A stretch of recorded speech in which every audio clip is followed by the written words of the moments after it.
Bismillahirrahmanirrahim. Alhamdulillahi rabbil alamin. Alhamdulillah alladzi hadana lil imani wal islam wa ja'alana min ummati nabiyyina Muhammadin khatamin nabiyyin wa imamil mursalin wa ala alihi wa sahbihi wa man sara ala nahjihi ila yaumiddin. Allahumma salli ala Muhammadin wa ali Muhammad. Assalamu alayka ya Rasulullah. Assalamu alayna wa ala ibadillahis salihin. Wassalamu alaikum warahmatullahi wabarakatuh. Yang berbahagia, yang mulia, para jamaah ta'lim, ibu-ibu DPR. Ustadz Heri sebagai pengasuh Majelis Ta'lim DPR ini, ibu sekalian ya. Begitu pula bapak-bapak yang menemani ibu-ibu, keluarga besar Ustadz Heri ya, bersama keluarganya. Kita semua insya Allah mudah-mudahan Allah masukkan kita ke dalam rahmatnya. Keberkahannya, Allah ampuni dosa-dosa kita dengan lahirnya tahun baru Hijriah. Dengan masuknya kita dalam tanggal 1 Muharram, semoga Allah Subhanahu wa ta'ala ampuni semua dosa-dosa kita yang lalu.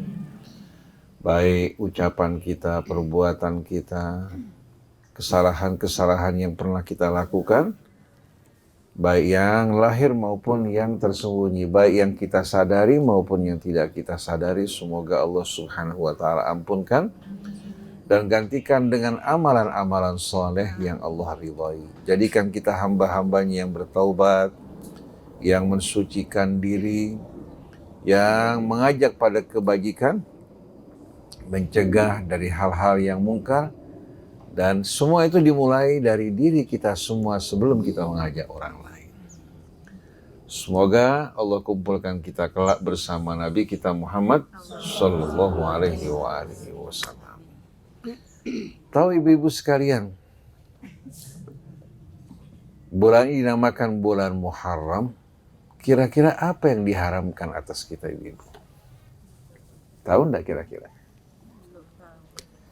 Kita mengenal bulan Muharram. Kata Muharram itu artinya yang diharamkan.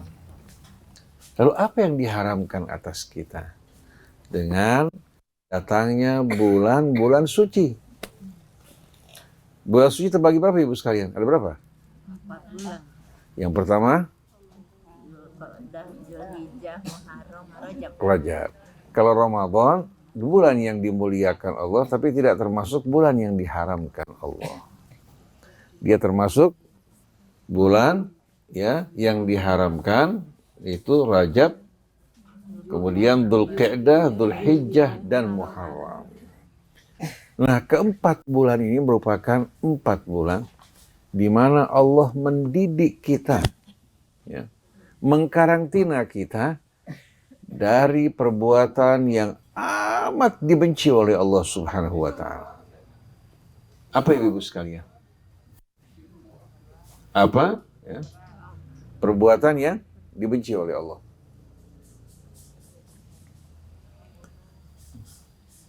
Allah berfirman, kalau membunuh salah satunya. Salah satu, Allah berfirman, Inna iddatash syuhuri indallahi 12 syahran fi kitabillah yauma khalaqas samawati wal ard minha arba'atun hurum. Sesungguhnya bilangan bulan semenjak Allah ciptakan langit dan bumi. Bilangan bulan kita yang berdiam di bumi ini sebanyak 12 bulan.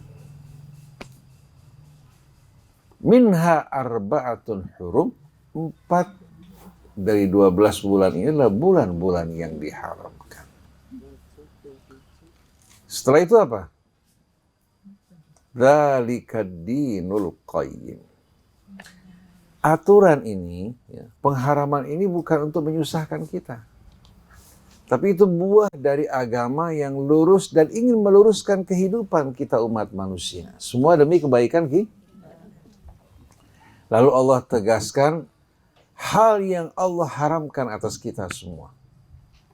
Hal yang Allah haramkan atas kita semua, fala tadhlimu fihinna anfusakum. Maka pada bulan-bulan tersebut ya, janganlah kalian saling menganiaya diri kalian. Jadi perbuatan yang amat dibenci oleh Allah Subhanahu wa taala adalah kezaliman. Tahu nggak ibu-ibu sekalian, kezaliman yang paling besar apa? Apa ibu sekalian? Hah? Syirik. Dalilnya firman Allah dalam surat Luqman, ya bunayya la tusyrik billah inna syirka la zulmun azim.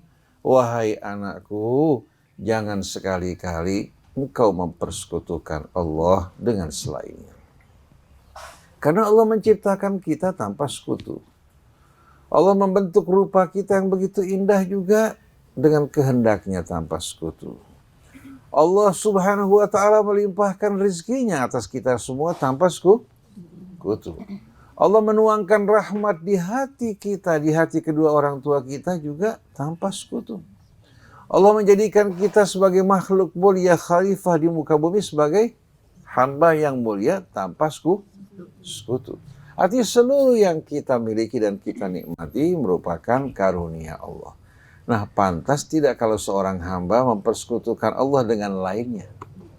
Tidak pantas kan? Nah, kenapa dikatakan bahwa mempersekutukan Allah adalah kezaliman yang besar? Siapa yang dizalimi? Allah tidak pernah sama sekali dirugikan oleh perbuatan hambanya. Tapi pada saat dia mempersekutukan Allah, dia berkhianat terhadap Allah, dia akan jerumuskan dirinya ke dalam siksa kekal dan abadi. Saya ingin tanya pada ibu, ada nggak orang yang lebih zalim daripada dia zalimi diri sendiri? Seharusnya dia sayangi dirinya, dia jaga keselamatannya. Ternyata dia zalimi dirinya dengan memutuskan harapannya dari Allah dan menjerumuskan dirinya dalam azab yang kekal abadi. Jadi syirik ini sebetulnya merupakan kezaliman yang amat besar. Tidak ada kezaliman yang lebih daripada syirik. Karena kalau orang tega menzalimi dirinya, kira-kira terhadap orang lain bagaimana? Apalagi. Jadi kalau seorang sudah tega menzalimi dirinya, apapun bisa dilakukan.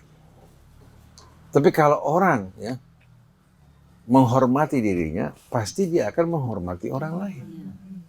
Kalau dia sayangi dirinya, dia akan sayangi orang lain. Kalau dia muliakan dirinya, pasti dia akan muliakan orang lain. Karena cara kita memuliakan diri kita dengan memuliakan juga orang lain. Begitu kita berbuat aniaya terhadap orang lain, sama dengan beraniaya terhadap diri sendiri. Maka Allah katakan, fala tadhlimu fihinna anfusakum. Jangan kalian di bulan haram menzalimi diri kalian dengan perbuatan-perbuatan aniaya yang akibatnya akan berbalik kepada kalian. Oleh karena itu Nabi pernah berkata, dosa besar ya, yang diperbuat seorang hamba di antaranya apa? Mencaci maki orang tuanya. Para sahabat bertanya, ya Rasulullah, bagaimana mungkin kami mencaci orang tua kami? Padahal kebiasaan bangsa Arab membanggakan orang tua. Dijawab oleh Rasulullah, kalian lakukan hal itu. Kalian mencaci, memaki orang tua orang lain, akhirnya sebagai balasannya, anak-anaknya memaki orang tua kalian. Secara tidak langsung kalian telah memaki orang tua kalian. Tapi begitu kita memuliakan orang tua, ya, menghargainya, maka dengan sendirinya balasan yang akan apa kita terima. Pertama, doa dari malaikat yang luar biasa untuk kita. Belum lagi rahmat Allah kepada kita, dan orang lain juga akan menghargai orang tua kita. Betul nggak Ibu sekalian? Betulnya merupakan sumber petaka. Begitu seorang mempersekutukan Allah Subhanahu wa taala, maka dia merusak kehidupannya. Karena Allah tidak akan terima dipersekutukan, maka Allah akan lepas tangan meninggalkan hamba tersebut. Dia akan menjadi mangsa syaitan, akan menjadi permainannya, akan melakukan berbagai macam perbuatan aniaya, sadar maupun tidak disadari. Nah, kalau seandainya seorang suami berbuat aniaya pada, bagaimana keadaan rumah tangga tersebut? Mungkin nggak cinta tumbuh di tengah-tengah mereka. Mungkin nggak rasa hormat akan bersemi dan berkembang dalam rumah tersebut, mustahil. Begitu juga sebaliknya kalau seorang istri berbuat aniaya pada suaminya, apa yang akan tumbuh?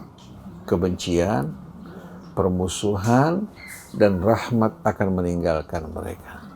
Begitu juga kalau orang tua berbuat aniaya pada anaknya, yang akan tumbuh di hati anak-anaknya kebencian dan permusuhan. Tidak mungkin akan menghargai orang tuanya. Mungkin pada saat orang tua kuat, anak tidak berdaya. Tapi pada saat anak mulai dewasa dan kuat, semua kebencian yang tersimpan di hatinya akan dituangkan pada orang tua. Akhirnya orang tua mengajarkan anaknya untuk melakukan perbuatan-perbuatan durhaka, dimulai dari siapa? Dari diri sendiri. Ada orang bertanya, Ustadz, kenapa anak saya kok berubah yang tadinya baik menjadi apa? Liar, menjadi brutal. Mulai tidak menghormati orang tuanya, padahal tadinya anak ini rapi. Lalu saya bertanya, di mana ini anak tumbuh lingkungannya? Lingkungan orang tuanya, keluarganya. Coba kamu cari sebabnya. Kamu cari sebabnya. Dari mana asal muasal dan bermula sikap tersebut. Karena kita tahu bahwasannya seorang manusia itu putra lingkungannya. Bisa dari orang tua, bisa dari saudara, bisa dari teman-temannya. Betul tidak Ibu sekalian? Perkembangan yang terjadi, semua itu akibat perbuatan salah satu orang tuanya. Orang tuanya meremehkan siapa? Meremehkan anaknya. Si anak dibedakan dari saudaranya. Walaupun sama-sama sayang, si anak dibedakan. Perhatiannya kepada yang satu lebih besar daripada kepada yang. Akhirnya mulai hatinya apa? Menyimpan rasa tidak puas. Sakit hati. Nah, untuk menarik perhatian, dia melakukan perbuatan-perbuatan yang salah. Menarik perhatian orang tuh. Seperti kalau ada seorang anak laki-laki, rambutnya digunting, tengah-tengahnya dibotakin.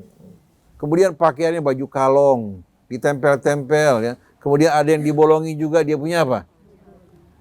Orang bertanya, kenapa kok sampai begini?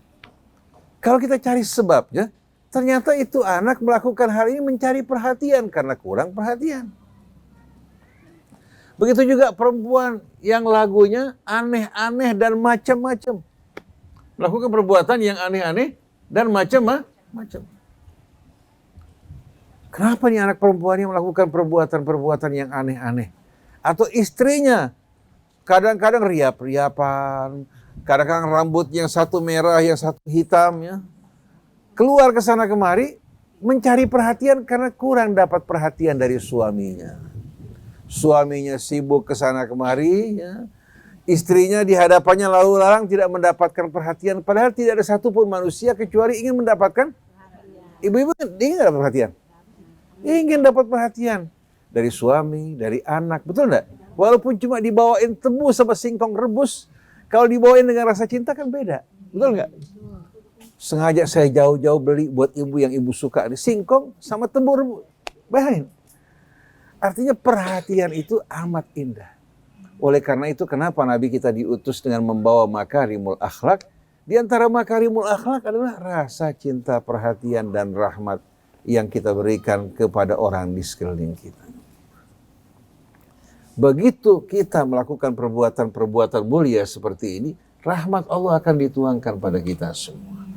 Tapi begitu kita berbuat aniaya kepada salah satu orang di sekeliling kita, maka akan menimbulkan imbas dan akibat yang buruk.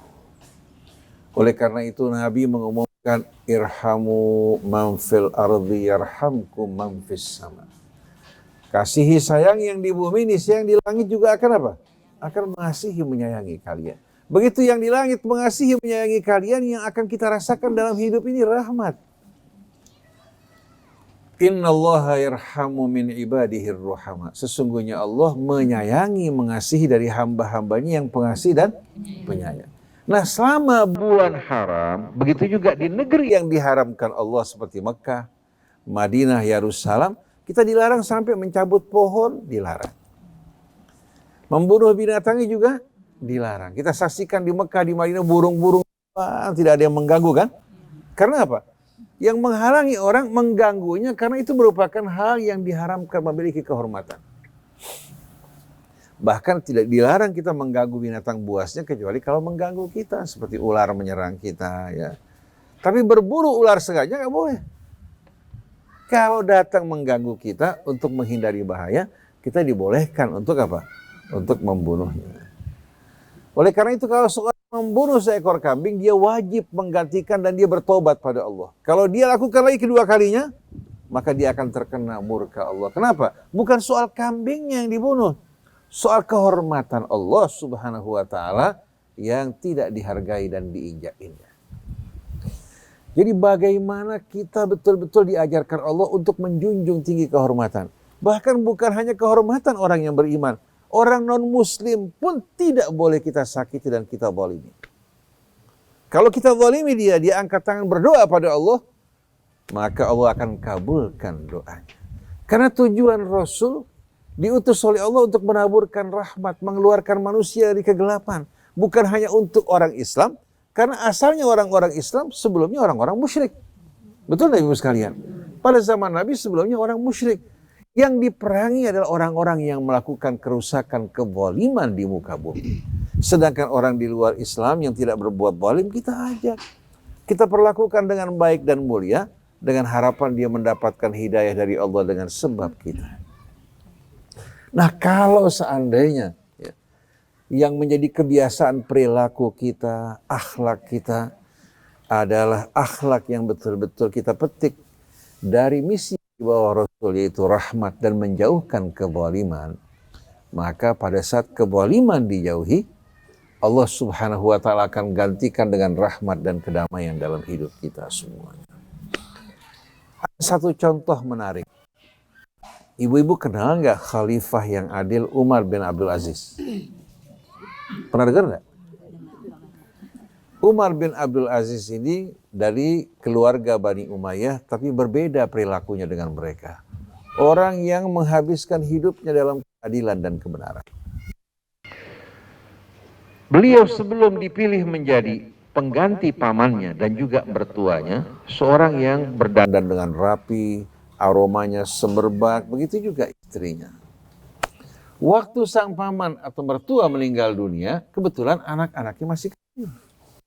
Yang sudah dewasa lah sang menantu dan juga kemenakannya. Maka sang paman mengangkat dia untuk menjadi penggantinya. Karena pertama akhlaknya, pribadinya yang mulia.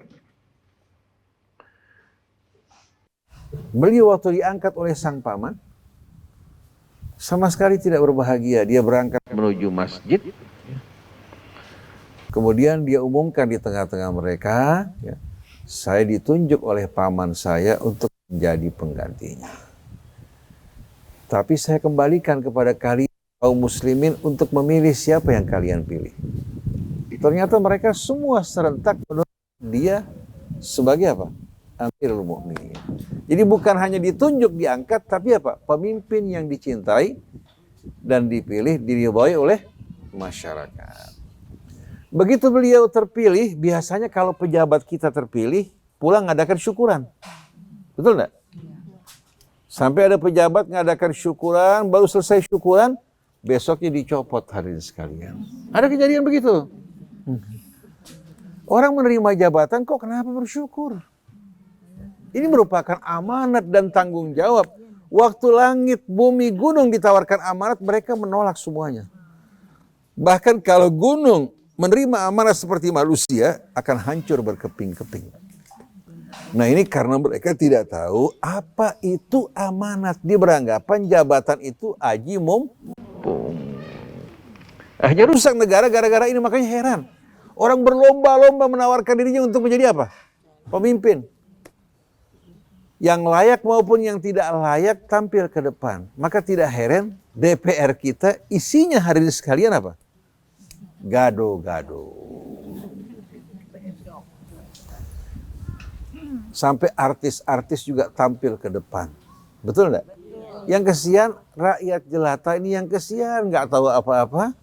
Mereka pikir orang baik yang bisa membela dirinya, waktu naik berjanji macam-macam, setelah duduk lupa diri.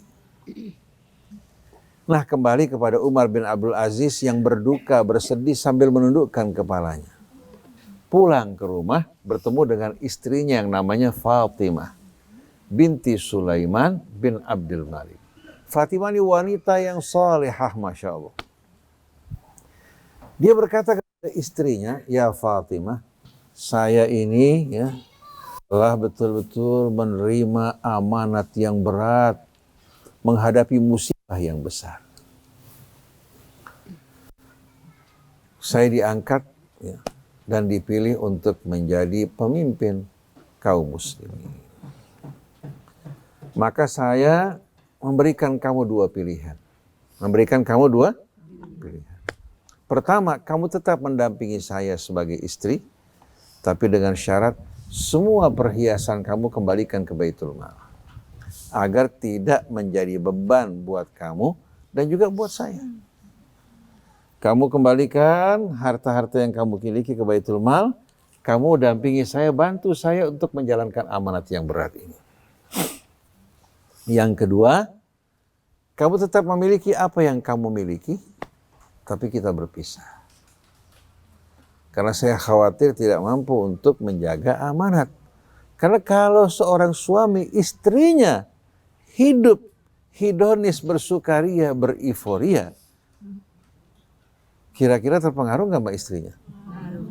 Tolong beliin berlian, beliin ini, beliin itu. Betul nggak sekalian? Itu pejabat fulan punya ini, punya itu, punya aset sekian. Kamu punya apa? Jadi istri ini pembantu yang amat penting bagi seorang suami untuk sukses atau gagal. Apa jawaban Fatimah? Bagaimana mungkin saya menukar kamu walaupun dengan seluruh isi dunia kekayaan. Fatimah lepaskan semua perhiasannya, pakaian-pakaian mewahnya, semua dikembalikan ke Baitul Mal.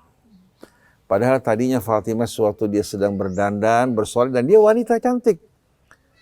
Dia bertanya pada pembantunya, bagaimana pendapat kamu? Dia bilang, ma ajmalaki, betapa cantiknya kamu dan cantiknya pakaian yang kamu pakai kalau seandainya kekal. Bila seandainya kekal. Semua itu singkat enggak? Semua apa yang kita miliki bakal ditanya enggak? Bakal ditanya. Itu membuat Fatimah lebih banyak bertafakur. Akhirnya didampingi suaminya untuk apa? Untuk melayani manusia. Dia berpakaian sederhana dan bahkan dia memintal pakaiannya sendiri sebagaimana yang dilakukan oleh Sulaiman. Gandhi, seorang pemimpin India, bagaimana hidupnya? Mengenakan 2 lembar pakaian sederhana, dia berhasil memimpin rakyat India terbebas dari cengkeraman Inggris. Ketika Inggris memonopoli, mengajak rakyatnya menuju pantai dan mengajarkan mereka bagaimana cara membuat garam agar tidak dikuasai oleh Inggris. Artinya sosok pemimpin yang baik walaupun dia seorang yang bukan berasal dari kaum muslimin. Nah, Fatimah ini sebagaimana suaminya melayani umat, membantu memecahkan persoalan umat, Fatimah juga melakukan hal yang sama. Datang seorang wanita meminta bantuan kepada Fatimah untuk kebutuhannya. Dipenuhi semuanya. Lalu mereka bertanya, kamu memberikan kami bantuan yang begitu banyak, tapi kondisi pakaian kamu begitu sederhana. Dijawab, kami berpakaian seperti ini agar kalian dapat hidup dalam keadaan mulia. Agar hidup dalam keadaan mulia. Jadi suami istri ini betul-betul pasangan yang berjuang untuk menegakkan keadilan. Hingga beliau ketika meninggal dunia mendapatkan pujian bahkan dari orang-orang yang menjadi musuh Bani Umayyah. Indah nggak akhlak yang mulia? Ibu boleh pergi ke salon yang paling baik. member $50.000, $70.000 seperti sebagian wanita hedonis kan? Ibu medikur, pedikur, kemudian ganti kulit. Kan sering perempuan kan membersihkan wajahnya, dikupas kulitnya, ya. Kemudian ditarik juga mukanya. Betul enggak? Kira-kira yang berubah hanya bagian luar bukan? Penuaannya sama enggak? Seperti mobil Kopaja mesinnya tua, bodinya diperbaharui. Begitu nanjak asap yang keluar. Betul enggak? Enggak berubah. Itu kenyataan betul-betul. Tapi kalau ibu-ibu jadi wanita solehah walaupun wajahnya sederhana, lain enggak? Menjadi sebutan yang baik di dunia, melahirkan anak yang baik, menjadi pendamping suami yang baik, menjadi ibu yang baik, dan menjadi apa? Sebutan di tengah-tengah wanita ahli surga. Dan ini kekal untuk selama-lamanya. Kalau ibu mau bersaing dalam kecantikan, ibu gak mungkin mampu. Karena setiap produk yang baru apa? Bisa lebih cantik dari sebelumnya, betul gak? Yang baru-baru keluar setiap hari, la ilaha illallah. Jadi kalau mata manusia ini yang menjadi ukuran, rusak kehidupan. Ketemu istrinya sebulan, bosan. Dibilang mau ganti yang baru, Ustaz. Betul-betul, bukan cerita kosong.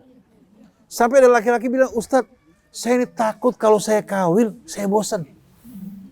Karena dia menikah, ya, ukurannya mata ini. Tapi kalau manusia melihat nilai akhlak pekerti yang mulia, walaupun sudah peot, giginya tinggal satu masih manis dipandang. Betul enggak? Karena iman, akhlak, dan bagaimana dia menjadi wanita yang menjadi pendamping yang soleh, itu akan membuat kenangan yang amat indah. Jadi ibu jangan terlalu peduli terhadap hal-hal yang sifatnya kulit dan fisik, walaupun ini harus dijaga untuk suami, ya, penampilan yang indah. Tapi bukan itu perhatian kita. Di saat ibu menjadi ibu yang baik, membantu suami dalam menjalankan tugasnya, suami juga membantu ibu dalam menjalankan tugasnya, amat indah kan?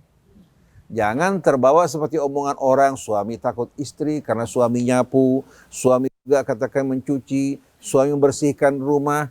Ini justru suami yang mulia sebagaimana Nabi kita Muhammad SAW. Kalau suami diajak buat maksiat mau, baru namanya suami takut istri. Begitu juga istri menjalankan tugasnya sebagai ibadah pada Allah. Tidak ada beban. Dan mereka merasakan ini merupakan apa? Tabungan mereka untuk hari akhir nanti. Nah, Umar bin Abdul Aziz tahu-tahu menerima surat dari gubernur Mesir. Mengatakan bahwa kita alhamdulillah punya kas yang cukup. Izinkan kami untuk membangun tembok mengelilingi kota Mesir agar dapat melindungi kami dari serangan-serangan musuh. Apa jawaban Umar bin Abdul Aziz? Beliau mengatakan, perlakukan rakyat kamu yang tua sebagaimana kamu perlakukan orang tua kamu, ayah ibu. Yang kecil perlakukan mereka seperti anak-anak kamu. Yang sebaya perlakukan mereka sebagaimana saudara-saudari kamu. Niscaya mereka akan menjadi benteng yang kuat bagi kotamu, lebih kokoh kuat dibandingkan dengan benteng-benteng batu yang melindungi kau. Karena walaupun terlindung dari luar, dari dalam bisa saja apa? Terjadi pergolakan karena ketidakadilan. Jadi kesimpulannya, Umar bin Abdul Aziz melarang membangun benteng menghambur-hamburkan harta kaum muslimin, tapi memerintahkan untuk memperlakukan rakyatnya dengan mulia. Yang tua seperti bapak ibunya, yang di bawah seperti anaknya, yang sebaya seperti saudara-saudarinya. Mereka akan jadi benteng enggak? Kalau menghadapi serangan, mereka akan tampil semua menjadi benteng pembela negara mereka dan kota mereka. Jadi kita lihat bagaimana rahmat dan keadilan kalau ditegakkan. Tapi begitu kezaliman terjadi di tengah-tengah masyarakat, begitu menghadapi serangan dari luar, mereka semua akan lepas tangan, tidak akan membantu. Oleh karena itu penting sekali dalam hidup ini, ya, kita selalu betul-betul menjadikan Allah tujuan hidup kita, pegangan kita, ajaran yang datang dari Allah sebagai sistem nilai kita. Masa orang yang beriman pada Allah dan Rasulnya mengambil cara hidupnya dari selain Allah dan Rasulnya? Aneh nggak? Padahal Nabinya kan tauladan yang Allah pilih untuk kita semua. Nah, bagaimana Nabi berlaku di tengah-tengah masyarakatnya, bagaimana Nabi menjadi seorang pemimpin, bagaimana Nabi menjadi seorang suami, bagaimana Nabi menjadi seorang ayah, bagaimana Nabi menjadi seorang jenderal di medan perang, bagaimana Nabi menjadi seorang hakim. Kalau kita fahami hari ini, kita akan menyadari bagaimana indahnya Islam. Bukan membangun masyarakatnya atas dasar kesukuan, atas dasar warna kulit, atas dasar juga status, ya, oligarki, ya. Begitu pula yang berkolaborasi dengan para penguasa, tapi yang memimpin bekerja siang dan malam untuk rakyatnya. Ini sekarang yang ada pemimpin dipilih oleh rakyat, begitu naik bergaulnya sama oligarki. Kenapa? Rakyat nggak ada uang. Kalau oligarki punya padahal tugas dia kan menjaga kepercayaan rakyat, membela, melindungi mereka. Satu hari Uthman bin Hunayf ini merupakan sahabat Nabi. Diangkat oleh Amirul Mukminin Ali bin Abi Thalib alaihissalam pada masa hidupnya sebagai wali Kufah. Tahu-tahu dia diundang oleh siapa? Uthman bin Hunayf diundang oleh konglomerat yang terdapat di Kufah. Diundang makan.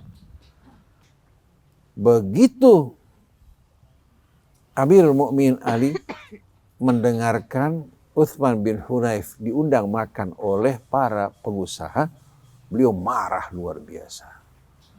Isi suratnya, kamu telah membuat orang-orang kecil miskin berputus asa dari keadilan kamu karena kedekatan kamu dengan mereka-mereka yang kaya.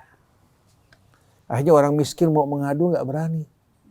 Mau mengadukan kezaliman yang di atas orang kaya, takut nanti apa? Dia sudah dekat sama pemimpin di atas. Seperti yang sekarang terjadi. Kalau orang kecil berbuat dosa langsung, bahkan belum terbukti ditangkap. Tapi kalau orang besar berbuat kesalahan berkali-kali dibiarkan.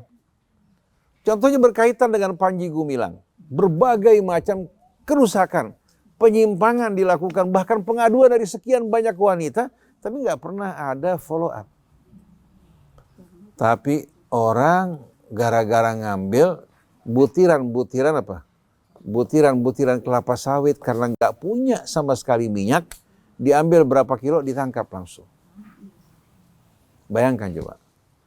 Jadi kita lihat bagaimana hukum lemah ke atas, tajam ke bawah. Kenapa? Karena pemimpin yang diangkat bukan pemimpin yang betul-betul memang memenuhi syarat. Nah, kebanyakan pemimpin sekarang ini waktu di bawah berkampanye luar biasa, janjinya gembar-gembornya. Begitu naik ke atas, ternyata mereka apa? Lupa kepada Allah, bergaul galang gulung di antara orang yang mampu. Oleh karena itu, kalau menunjuk seorang pemimpin, pemimpin yang adil, yang beriman, bertakwa pada Allah. Saya nggak nunjuk A atau B, siapa saja yang adil, beriman, bertakwa, mau dia orang hitam, orang putih, ya, atau orang katakan dari rakyat jelata, kalau betul-betul dia bertanggung jawab beriman pada Allah, itu merupakan pilihan kita. Tapi sayang manusia banyak dibuat gelap mata oleh kefanatikan.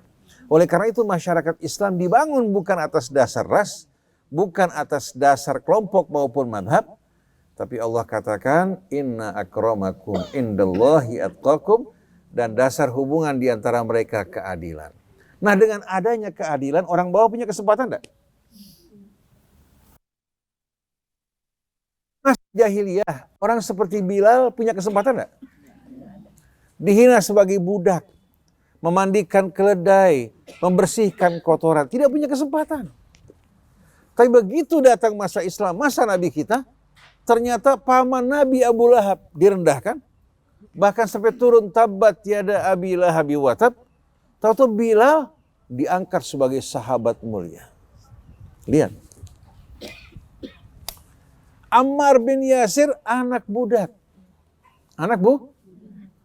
Pada masa jahiliyah tidak lepas hadirin sekalian dari orang yang melakukan perbuatan-perbuatan yang rendah. Begitu datang masa Islam, Ammar bin Yasir menjadi sahabat Nabi yang mulia, bahkan yang mencaci dia menjadi musuh Nabi kita Muhammad SAW. Bayangkan coba. Sampai Nabi mengatakan membunuh kamu kelompok yang memberontak. Padahal yang membunuhnya kalangan pemuka Quraisy. Salman Al-Farisi datang dari Persia. Karena ingin berjumpa dengan Rasul dari tempat jauh, dia berhijrah hingga dijual di pasar perbudakan. tinggal di Madinah menantikan Nabi kita Muhammad SAW. Akhirnya dia beriman, dibebaskan dari perbudakan, menjadi sahabat mulia, bahkan dimasukkan dalam keluarga Nabi kita Muhammad SAW. Ini era keadilan, era keemasan, di mana apa? Di masa Islam, orang semua punya kesempatan yang sama. Yang mulia kalau mau berbuat mulia, mendapatkan jatahnya. Jangan mulia karena nasabnya, tapi perbuatannya hina. Begitu dia mulia dengan nasabnya, tapi perbuatannya hina, dia akan terhina seperti Abu Lahab. Tapi orang bawah, ya, yang mulia perbuatannya, walaupun dari kalangan rakyat jelata, terangkat derajat. Itu yang dilakukan Nabi kita, hingga sahabat-sahabat Nabi di samping Umar, Uthman, Ali, Abdurrahman bin Auf, Sa'ad bin Abi Waqqas, Abbas bin Abdul Muttalib, ada orang-orang seperti Yasir, Sumayyah yang dikatakan sebagai orang yang pertama syahid dalam Islam. Kemudian anaknya Ammar, kemudian Suhaib Rumi, kemudian Khabbab ibn al-Arad, Ammar bin Yasir, Bilal bin Rabah, semua ini orang-orang yang tadinya tersisih. Nah, kalau keadilan ditegakkan, kira-kira ibu-ibu punya kesempatan enggak? Punya kan? Tapi kalau kezaliman atau kejahiliahan sebagai pengganti keadilan, yang akan terjadi apa? Hanya orang-orang yang punya kesempatan, lalu orang-orang yang punya power. Oleh karena itu susah untuk bisa mengangkat pemimpin yang adil di negeri kita karena harus mendapatkan restu dari partai. Yang mendapatkan restu dari partai harus apa? Orang yang bisa menguntungkan partai, bukan menguntungkan rakyat. Partai bertanya, kamu bisa kasih apa buat saya? Buat kami, betul enggak? Waktu dia diangkat sebagai pemimpin, dia menjadi petugas partai. Bukan bekerja untuk rakyat, tapi petugas partai. Dan ini bukan hanya setiap partai seperti tidak akan mendukung kecuali apa? Kecuali ada kontrak. Sekian kursi untuk menteri. Sekian kursi untuk jabatan, katakan apa? Jabatan katakan umpamanya duta. Sekian kursi untuk jabatan katakan sebagai pejabat ini. Itu sudah harus kontrak. Jadi yang ada pada saat ini kesepakatan di antara kalangan menengah ke atas ya, untuk mencari keuntungan, sedangkan rakyat hanya merupakan apa? Merupakan apa? Gilesan. Tahu gilesan nggak? Orang yang pernah nyuci pakai penggilesan, ya, kayak zaman-zaman kita dulu, ya, dia tahu bagaimana apa? Fungsi penggilesan hanya dipakai pada saat mencuci kan? Selesai? Disenderin di tembok, betul nggak? Lama-kelamaan penggilesannya lumutan, keropos. Nah begitu keadaan umat pada saat ini. Tapi kalau iman, Islam, keadilan dan rahmat yang ditegakkan, semua orang punya kesempatan yang sama. Orang-orang kecil bisa berlomba-lomba meraih barisan yang terdepan. Seperti pada masa Nabi yang diangkat sebagai gubernur diantaranya Salman. Diantaranya orang-orang kecil di bawah yang diangkat. Sedangkan para pemuka Quraisy, walaupun mereka mulia, tidak punya andil dalam perjuangan, tersisih mereka. Oleh karena itu bukan nasab yang menentukan. Bukan kekayaan, bukan status, tapi iman kepada Allah. Jadi kalau anak Ibu Asmiati memenuhi syarat, bisa naik ke depan kalau mau. Betul enggak? Tapi setiap orang yang naik merasa bahwa ini merupakan amanat, bukan kebanggaan. Bukan kebanggaan, tapi Allah menguji dia dengan ujian yang lebih berat dari yang lain. Jadi kembali kepada bulan Muharram, kita sekarang berada pada penghujung bulan apa? Bulan haram kan? Kan bulan Dzulqa'dah, Dzulhijjah, kemudian Muharram. Nanti ketemu lagi di bulan Rajab. Nah selama bulan Muharram ini, banyak-banyaklah berbuat kebaikan. Biasakan perbuatan yang mulia, jauhi kezaliman. Jangankan terhadap manusia, terhadap binatang saja akan membawa kerugian. Tidak ada perbuatan yang lebih cepat balasan dari Allah seperti kezaliman. Orang kalau berbuat zalim, subhanallah, sebelum di akhirat Allah balas dalam kehidupan dunia. Ada orang ngeluhkan, Ustadz kenapa saya selalu sial meluang, usaha ini jatuh lagi, baru buka usaha ambruk lagi, ribut di rumah sama istri sama anak. Kenapa Ustadz? Apa Allah nggak sayang sama saya?